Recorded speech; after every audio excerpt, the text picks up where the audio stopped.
بسم اللہ الرحمن الرحیم۔ آپ کا اسم مبارک فاطمہ سلام اللہ علیہ ہے۔ آپ کے والد امام موسیٰ کاظم علیہ السلام اور والدہ حضرت نجمہ خاتون سلام اللہ علیہ ہے، اور آپ ہمارے 8ویں امام علی ابن موسیٰ رضا علیہ السلام کی سگی بہن ہیں۔ آپ کی ولادت پہلی ذیقعد 173 ہجری مدینہ منورہ میں ہوئی۔ آپ 6 سال کی تھی۔ آپ کے والد بزرگوار امام موسیٰ کاظم علیہ السلام کو عباسی خلیفے کے دستور سے زندانی کیا گیا۔ اس وجہ سے آپ کی تربیت امام رضا علیہ السلام کے زیر سایہ انجام پائی۔ آپ کے کچھ مشہور و معروف القاب ہیں۔ پہلا عالمہ۔ آپ جیسی شخصیت کے لیے یہ لقب روز روشن کی طرح واضح ہے، کیونکہ آپ کی تربیت دو معصوم اور عالمان علم لدنی اماموں کے سائے میں ہوئی۔ ایک مرتبہ امام موسیٰ کاظم علیہ السلام مسافرت پر گئے ہوئے تھے تو شیعوں کا ایک قافلہ کچھ سوال لے کر مدینے میں داخل ہوا۔ جب ان کو پتہ چلا کہ امام علیہ السلام مدینے میں موجود نہیں ہیں تو انہوں نے اپنے سوالات کاغذ پر لکھ کر اہل خانہ کے حوالے کیے۔ دوسرے دن جب وہی قافلہ خدا حافظی کے لیے امام علیہ السلام کے دروازے پر آیا تو قافلے والوں کو وہی کاغذ واپس دیا گیا جن پر ان کے سارے سوالات کے جوابات لکھے ہوئے تھے۔ وہ قافلہ کاغذ لے کر واپس اپنے وطن کو روانہ ہوا اور راستے میں ان کی ملاقات امام موسیٰ کاظم علیہ السلام سے ہوئی۔ امام علیہ السلام سے پورا ماجرا بیان کیا اور وہ کاغذ بھی دکھایا۔ جیسے امام علیہ السلام نے جوابات پڑھے، لبوں پر تبسم آیا اور 3 بار فرمایا، فداہا ابوہا، فداہا ابوہا، فداہا ابوہا، ایسی بیٹی پر اپنا باپ بھی قربان۔ وہی جواب دیے جو امام موسیٰ کاظم علیہ السلام دیتے ہیں۔ یہ ہے ان کے علم کا عالم۔ دوسرا لقب ان کا محدثہ ہے۔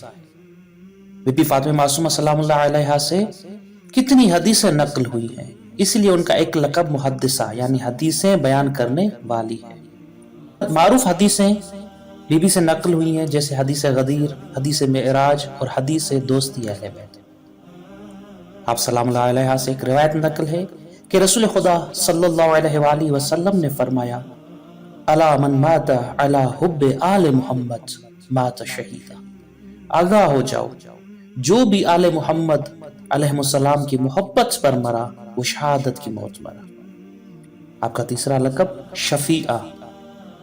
شفاعت ایک منزل و مقام ہے جو اللہ کے اذن سے قیامت میں ان افراد کو ملے گا جو خداوند کے مقرب بندے ہیں، جن کو شفاعت کا حق ملا ہوا ہے۔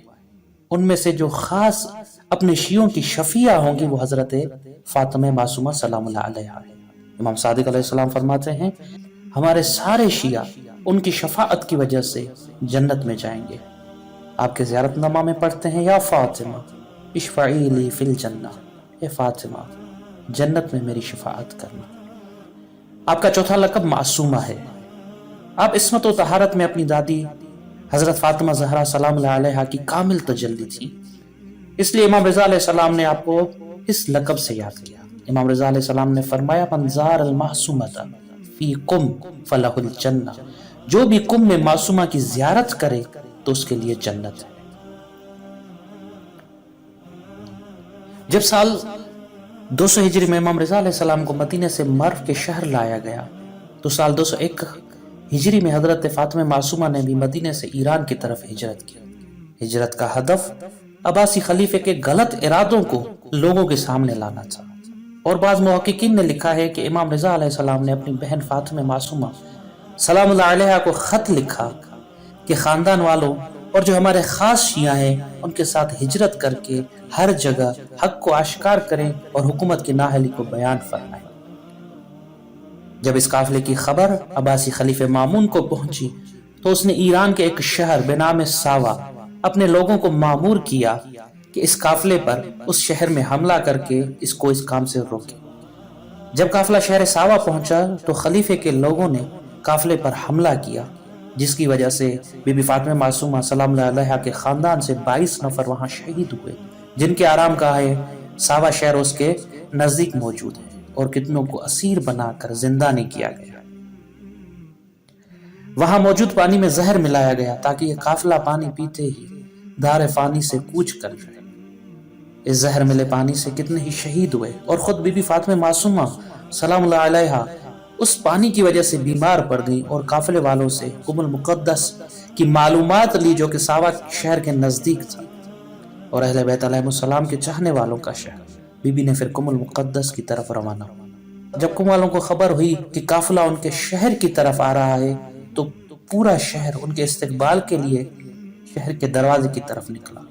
قم والوں میں موجود بزرگ شخصیت کے مالک موسیٰ بن خزرج وہاں قافلے سے جا ملا اور قافلے کو قم ملایا۔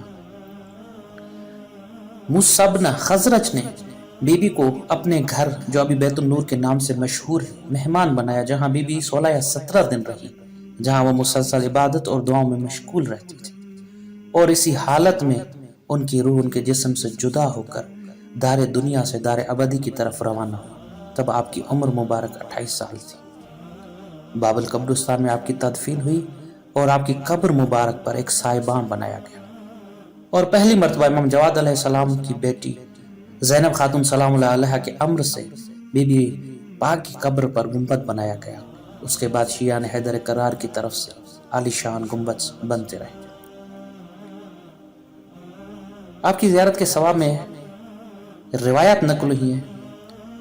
امام جعفر صادق علیہ السلام نے بی بی کی ولادت سے پہلے فرمایا، بے شک اللہ کے لیے حرم ہے اور وہ مکہ ہے، رسول خدا صلی اللہ علیہ وآلہ وسلم کے لیے حرم ہے، وہ مدینہ ہے، امیر المومنین کے لیے حرم ہے اور وہ کوفہ ہے، اسی طرح ہمارے لیے حرم ہے اور وہ قم ہے، اور ان قریب میری اولاد میں سے ایک بیٹی فاطمہ نام کی وہاں دفن ہوگی، اور جو اس کی زیارت کرے گا اس پر جنت واجب ہوگی۔ امام رضا علیہ السلام نے فرمایا، من زار عارفا بحقھا فلہ الجنہ، جو بھی معرفت کے ساتھ اس کی زیارت کرے اس پر جنت واجب ہے۔ امام جواد علیہ السلام نے فرمایا، من زار قبر عمتی بقم فلہ الجنہ، جس نے قم میں میری پھوپھی کی قبر کی زیارت کی اس پر جنت واجب ہے۔